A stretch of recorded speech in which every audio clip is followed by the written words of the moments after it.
waaw boo ñëwee ma toog cee tontu. Ousmane Sonko laaj bi ci panafricanisme. waaw c'était état bu Mali bi oui. J'ai vu beaucoup de réactions ci côté boobu. Bon surtout ñi nga xamante ne ils se réclament du panafricanisme. Gis naa ci ñu bari réaction yu bari finalement je me suis dit mais est-ce qu'il ne faut pas réinventer le panafricanisme parce que ci perception bi ko ñenn ñi teg. ba di dresser des critiques pour man assez exagérées contre le premier ministre du Sénégal quand même est-ce que waruñu defaat benn sursaut idéologique sur le plan du panafricanisme bi nga xamante ne gars yi ñu ngi koy promouvoir parce qu'on n'est plus à l'époque de Thomas Sankara non nekkatul foofu te foog naa lépp luy jëm ci wàllum géopolitique ak une vision panafricaine dafa war a suivre le contexte dafa war a suivre évolution société yi mais aussi idéologie étatique yi nga xamante ne ñoom ñooy doxal tey jii nii le premier ministre Ousmane Sonko dafa dem Kigali ñëw au Mali reçu par son homologue Choguel Maïga alors dem na ba ni sax bon parce que je sais que il a suivi quoi que nañu bañ a traiter mbir yi de manière émotionnelle parce que en fait le projet l'orientation la vision ce n'était pas que bu ñu ñëwee rek nanu radical nanu dàq France nanu kii non c'est pas ça du loolu en fait problématique bi. bu dee ci benn partie ci discours am dafay renvoyer à ça. y a aucune partie qui renvoie à ça amul benn partie ci discours Ousmane Sonko buy renvoyer ci bu ñu ñëwee rek nanu génne France. il est temps que la France nous. mais la paix. non mais dis-le tu es très poli toi. xam nga loolu moom mooy l'aspect dominatrice de la France. Oui loolu c'est une réalité. Oui parce que la France pour mën a maintenir ci Guinée ci hégémonie am dañoo jël ay faux Sylie national dugal ko fa pour nasaxal économie am pour Ahmed Sékou Touré daanu. C'est ça la réalité de la France quand à un certain moment donné la politique bi nga xamante ne Thomas Sankara joxe na ko comme orientation arrangé wu leen ils l'ont liquidé c'est ça la vérité quand Félix Meunier a développé des idéologies marxisantes dañ koo éliminer les réseaux focaux n'étaient là que pour ça c'est cette perception wala nga ñëw dans le cadre d'une coopération entre guillemets or cette coopération n'est rien d'autre qu'une politique impérialiste mais loolu effectivement il faut le dire de manière radicale il faut qu'elle nous foute la paix sur ce point-là on est tous d'accord là-dessus mais ça ne veut pas pour autant dire que Sénégal devrait vivre en autarcie Sénégal day léegi laa la ko wax day développer des relations bilatérales ak ñu ñëpp tant que intérêt mi ngi nekk li nga xamante ne moom la ñuy sàmm. lu tax perception boobu nekk ci ñoom. mais justement c'est-à-dire moom laa lay wax xam nga tey jii nii par exemple on va au Mali jëlee nañ fa armée française andi nañ Wagner mais Wagner c'est quelle entité Evgueni Prigojine il est qui boo demee biir Russie ñu ne la Wagner ñun xamuñu ko parce que il n'y a pas une reconnaissance légale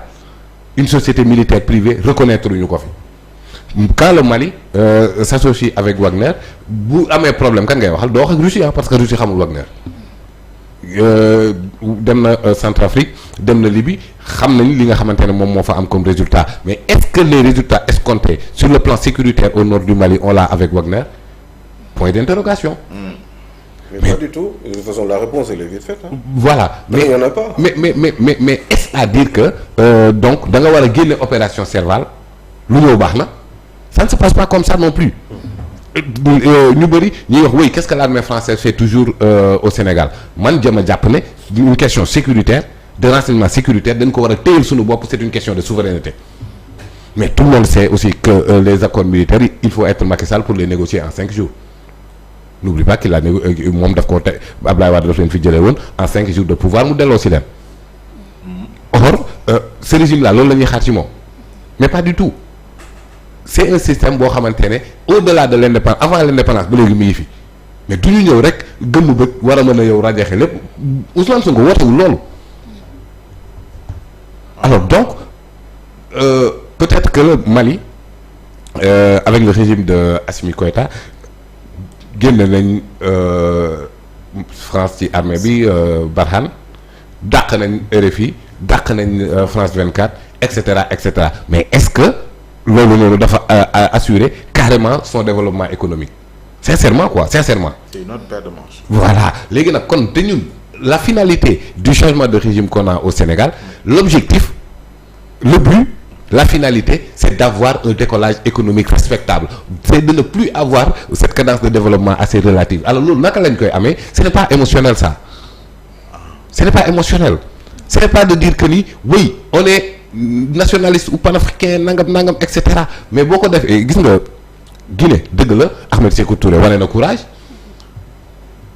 vis-à-vis à la France référendum ba son discours et cetera mais vas-y en Guinée pour voir est-ce que dëgg-dëgg sur le plan économique sur le plan du développement est-ce que dafa am loo ko ñëwee mbir mi lu ay xët-xët le président Diomaye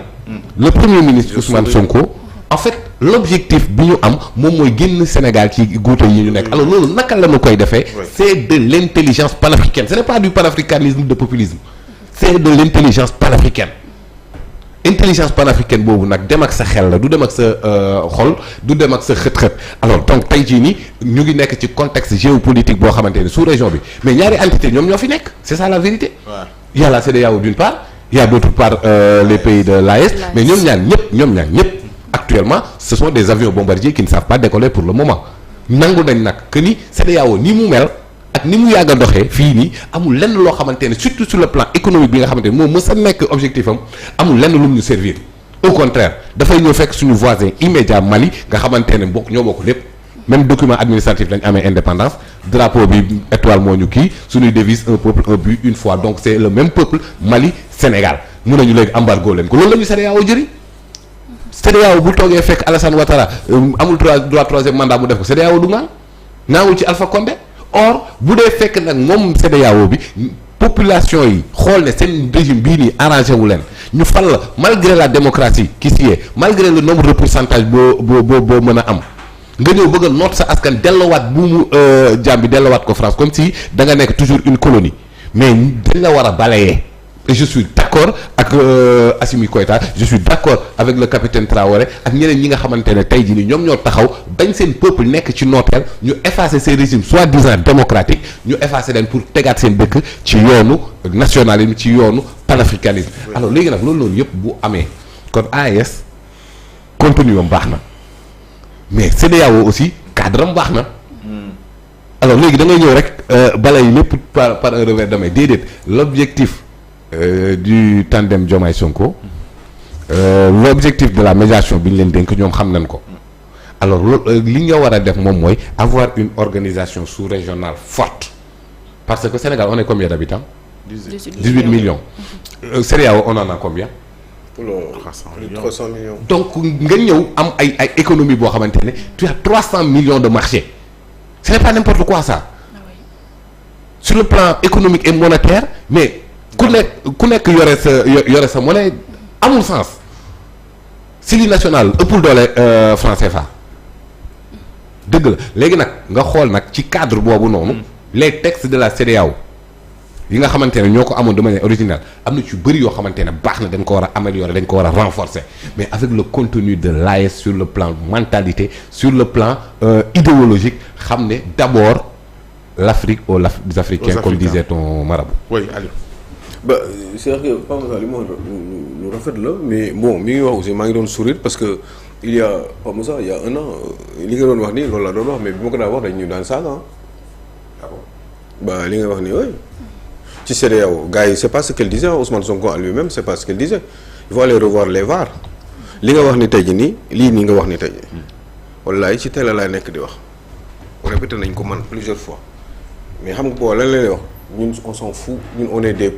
yow pro français nga wala pro ceci maintenant que qu'on reconnaît que ni CEDEAO baax na ñoom bi ñu ñëwee ci nguur gi CEDEAO baax na rek non déet baax na mooy dans non CEDEAO kay non même l'Union européenne baax manqué na union yi day am ay problèmes parce que c'est des intérêts qui sont divergents li Ousmane Sonko di condamné li Ousmane Sonko xaw xam naa c'est que ça soit un syndicat de chefs d'État non mais oui mais loolu ce terme là c'est facile de le dire mais je crois que ni Ousmane Sonko en réalité s'est rendu compte quand il est arrivé au pouvoir que am na yoo xam ne bi mu nekk nekk ci opposition di ko dem leen ngeen xoolaat xam nga on n'a pas le temps bu fekkoon tey nii am nañu assez de machin de technologie nécessaire tey jii dañuy wax rek ñu génnal ñu li mu mosoon a wax. mais on n'a pas le temps de dire ça mais yàlla xam na ne li may wax ni mi ngi nii sama bopp ak sama bët ak sama xel li Ousmane Sonko daan wax ci CEDEAO li Ousmane Sonko daan c'est ay énormités yu terrible yoo xam ne dama daan taxaw ne ko yow li ngay wax ni du dëgg mais quand je le disais les gens ils disaient forcément que ni xamuloo dara machin li Pape Ousmane wax li Pape Moussa wax léegi genn wàll gi yëpp y a des gens qui l'ont dit doo man fii ci réew mi bariwuñ nag mais boobu boobu lu Ousmane Sonko wax rek loolu la il fallait qu'il arrive au pouvoir maintenant quand il est arrivé au pouvoir il s'en est bien rendu compte intelligence ce n'est pas forcément de l'intelligence panafricaniste non l'intelligence point te nii laa ko daan waxee je parlais même de frontal et de fractal je disais que nii il faut pas faire du frontal quand on veut se développer la Chine n'a pas parlé la Chine n'a pas ouvert sa bouche Mao a écrit son bouquin Chine bi ngeen di wax nii le président dem fa Mao dafa bind bouquin am li mu bind ci bouquin am moom fekkeewu ko il est mort 3 ans avant ki ñëw Deng Xiaoping quand il est arrivé ils ont exécuté entre 1979 et 89 affaire bi commencé di décoller ci fukki at la ñu commencé occidentaux yi commencé di créer Chine